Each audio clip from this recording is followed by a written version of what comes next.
मंदिर की सीढ़ियों पर बरसात की शाम थी। भीड़ जल्दी से निकल रही थी और केसर सबसे नीचे बैठा था, घंटी बजाने वाला छोटा सेवक। लोग आते, हट हट कहते और केसर को किनारे धकेल लेते। उसकी आंखों में कोई देखता ही नहीं था। वो घंटी उठाता, हल्की सी टंकार करता, फिर चुप हो जाता, जैसे आवाज भी भीड़ में खो गई हो। सीढ़ियों के बीच एक कागज की नाव फंसी थी, लाल रिबन लिपटा हुआ। नाव पानी में भीगकर टूटने लगी थी। केसर ने नाव को देखा।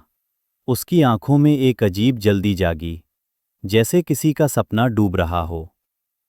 वो दो पैरों पर संभलता हुआ आगे बढ़ा, घंटी को गर्दन के पास टिकाया और सावधानी से नाव उठाने लगा। फिसला, फिर संभला। एक आदमी ने झिड़का, भाग यहां से। केसर पीछे हट गया, पर नाव को देखता रहा। वो फिर नाव की तरफ झुका। तुलसी की माला से पानी की बूंदें टपक रही थीं, जैसे छोटे छोटे आशीर्वाद। उसने नाव को छाती से लगाया और सीढ़ियों के किनारे दिए के पास ले आया। एक बच्ची मीरा भीड़ में रोती हुई लौट आई। मेरी नाव, मेरी नाव। उसकी आवाज बारिश में कांप रही थी। केसर ने धीरे से घंटी बजाई, बस एक टंकार। मीरा की आंखें आवाज की तरफ घूमीं।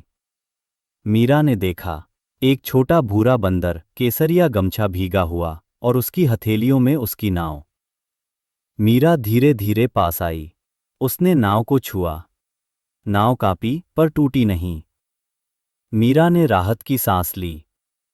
राम राम, तुमने बचा ली। पंडित हरिहर, जो दरवाजा बंद करने आए थे, रुक गए। उन्होंने पहली बार केसर को ध्यान से देखा। पंडित जी ने झाड़ू रखी और झुककर बोले, अरे तू तो सेवक निकला। मीरा ने लाल रिबन फिर से बांधा और बोली, ये घंटी तुम्हारी दोस्त है ना? केसर ने घंटी बजाई, इस बार आवाज में उदासी नहीं थी। शांताबाई सीढ़ियां चढ़ते चढ़ते फिसलने लगीं। भीड़ आगे बढ़ चुकी थी। केसर ने नाव मीरा को दी और बिना सोचे उनके पास भागा। दो पैरों पर खड़ा होकर कंधा आगे किया। शांताबाई ने केसर का गमछा पकड़ लिया। उनकी उंगलियां कांपीं, पर पकड़ मजबूत थी। पंडित हरिहर ने आगे बढ़कर उन्हें सहारा दिया। तीन पीढ़ियां एक ही सीढ़ी पर जुड़ गईं। बारिश धीमी हो गई। दिए की लौ तेज लगने लगी। मीरा मुस्कुराई। केसर ने तुलसी की माला छुई। रात के आखिर में मंदिर खाली हुआ, पर केसर वही रहा, घंटी के साथ, भीगी दुनिया में सूखे कोने की तरह। केसर ने घंटी बजाई, एक बार। आवाज पत्थरों से टकराकर लौट आई। कल फिर कोई खोएगा, कोई बचाएगा। मंदिर